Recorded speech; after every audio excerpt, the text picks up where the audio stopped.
Hi, I'm David. Let's look at this problem. We're given the polar equation r equals 1 minus sine theta, and we're asked to find the points on this curve of vertical and horizontal tangency. So one way to start off this problem is to get an idea of what this curve looks like.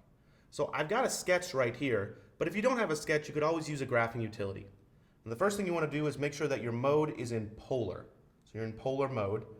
And you plot the equation 1 minus sine theta. And you might need to zoom in a little bit, but if you zoom in, you have a picture that looks something like this. On the x-axis, it appears that it hits at 1 and -1. On the y-axis, it appears that it hits at the origin or the pole and at -2. We can definitely see from this picture that there are places where the tangent line would be vertical or the tangent line would be horizontal. And we need to find all of those points. So in order to do that, the first thing we should do after looking at the picture is to find the derivative. Because if we know that the derivative is 0, then it's got a horizontal tangent line. If we know that the derivative is undefined, then it might have a vertical tangent line. So let's take a look. We've got this nice formula for the derivative when we're given an equation in polar form. This formula just comes from the fact that y equals r sine theta and x equals r cosine theta. And if you take the derivative of those and replace r with f of theta using the product rule, you have something that looks like this. So let's apply that here. The derivative of y with respect to x in our case. Well, we'll have a large fraction. F of theta is just 1 minus sine theta. And then cosine theta plus f prime of theta.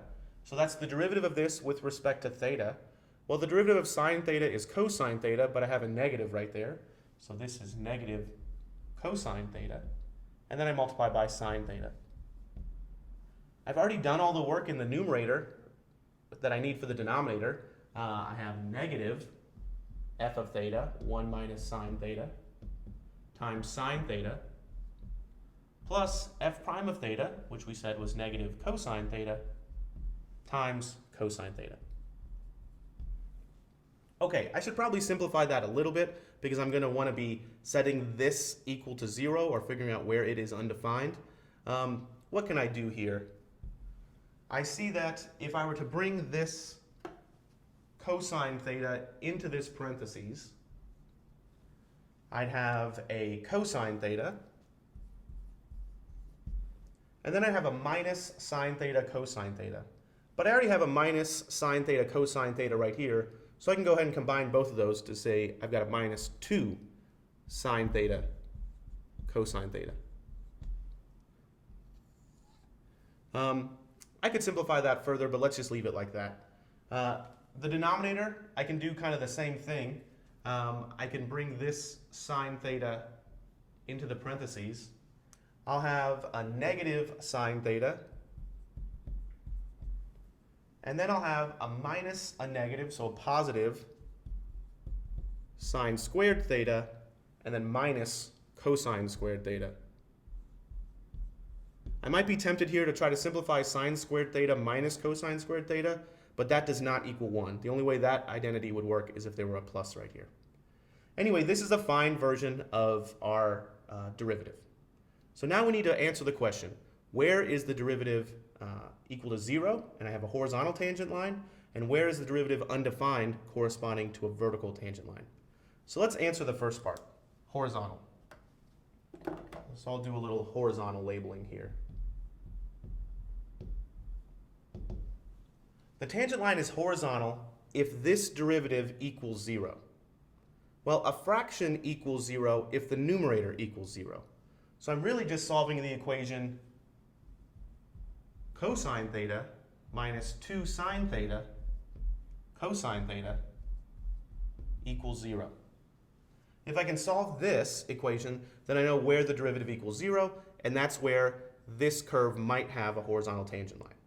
I'll explain that might comment in a minute. In order to solve this, I could factor out a cosine theta, and I could say cosine theta times the quantity 1 minus 2 sine theta equals 0. And I really have two equations here. Cosine theta equals 0 And, well, in order for this to be equal to 0, I would need sine theta to be equal to 1/2.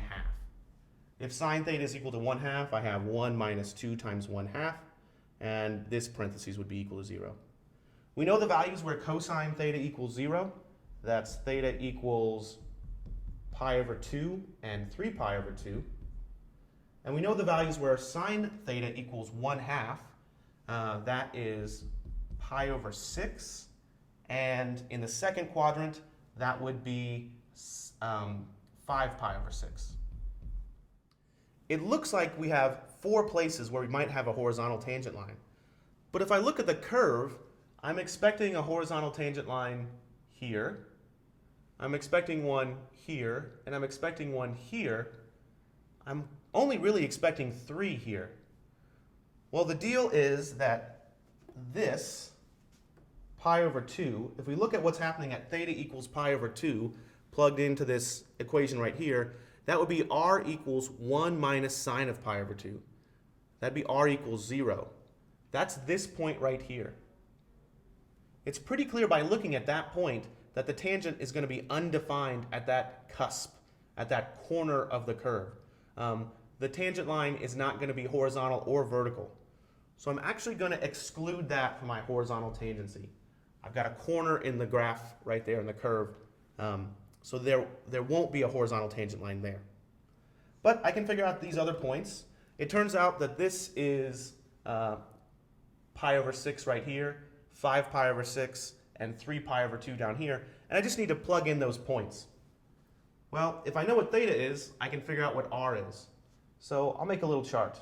I've got pi over 6, 5 pi over 6, and 3 pi over 2.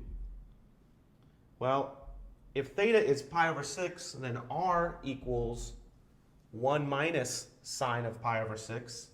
That's 1 minus 1/2, because sine of pi over 6 is 1/2. And that's 1/2. So my point then is r equals 1/2, theta equals pi over 6. And that looks about like that. I've got a radius of about 1/2, and theta is pi over 6. Let's do it for the next one. R is equal to 1 minus, well, sine of pi over 6 is the same as sine of 5 pi over 6. So this is exactly the same value of r. So I've got 1/2 5 pi over 6.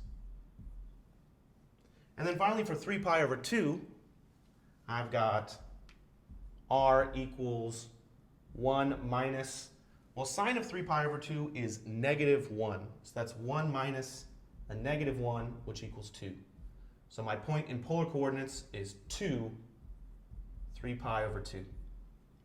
All 3 of these points, and by the way, 2, 3 pi over 2 means my angle is this way, and I'm going 2 in the opposite direction, so that's really going down 2. But these 3 points in polar coordinates are all my horizontal tangencies, places where the tangent line is horizontal. Okay, now I need to do the same thing for vertical tangent lines. So I'll start a little heading right here. Now, the tangent line would be vertical. If the tangent line is vertical, then the derivative is undefined. Well, the derivative is undefined in a fraction if the denominator is equal to 0. So let's set that equation equal to 0. Negative sine theta plus sine squared theta minus cosine squared theta equals 0. Now, it might not be apparent what to do at first here, but we see that we can rewrite this equation and get it all in terms of one trigonometric function. If I wanted to, I could rewrite cosine squared theta, because I know that cosine squared theta is really equal to 1 minus sine squared theta. Then I could rewrite this equation all in terms of sine thetas, and my new equation would look like this. Negative sine theta plus sine squared theta minus 1, so minus 1, plus sine squared theta, so minus a negative sine squared theta equals 0. In order to solve this, I will probably need to factor. Well, let's see what I've got. I could combine the sine squared thetas, and I've got 2 sine squared theta minus sine theta minus 1 equals 0. Well, if I'm going to be able to factor that nicely, I need a 2 sine theta plus or minus something times sine theta plus or minus something equals 0. Well, let's see if we can make this work. I know that the product over here is going to be -1, so it'll be a plus or minus 1 times a plus or minus 1. I need the middle term to be a negative sine theta. Well, if I put a negative right here, I'm going to have a -2 sine theta, and if I put a positive right here, plus 1 sine theta will give me a negative sine theta. So I can factor it in this way. Now that was a little complicated, but not too bad. And then I can solve this for theta. This parentheses right here says sine theta has to be equal to, well, let's see, what would make this equal to 0? Sine theta would have to be -1/2. In this parentheses, sine theta would have to be equal to 1. So what are those values of theta that make that true?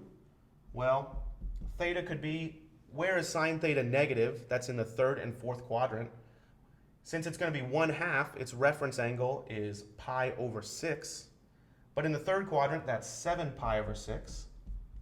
And in the 4th quadrant, that's 11 pi over 6. What about where sine theta equals 1? Well, that's theta equals pi over 2. So it looks like here that we might have 3 places where the tangent line is vertical. But again, I've got that theta equals pi over 2 just like I had back here. And I know that the curve has a cusp there. So the derivative will be undefined, and I won't have a vertical tangent line there. So I really only have 2 places.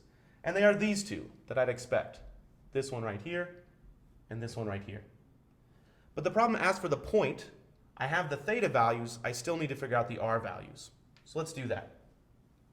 If I have theta equals 7 pi over 6, then r equals 1 minus, well, sine of 7 pi over 6, like we said over here, that's -1/2. So 1 minus a -1/2, that's 3/2. So that gives us the point r equals 3/2, theta equals 7 pi over 6. For our last one, theta is 11 pi over 6. That gives us an r value of 1 minus, well, that's in the 4th quadrant where sine is negative, sine of theta is negative.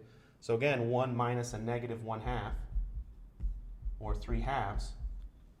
So that gives us a final point of 3/2, and theta is 11 pi over 6. So it looks like in this problem, we've got 2 vertical tangents, 2 points of vertical tangency.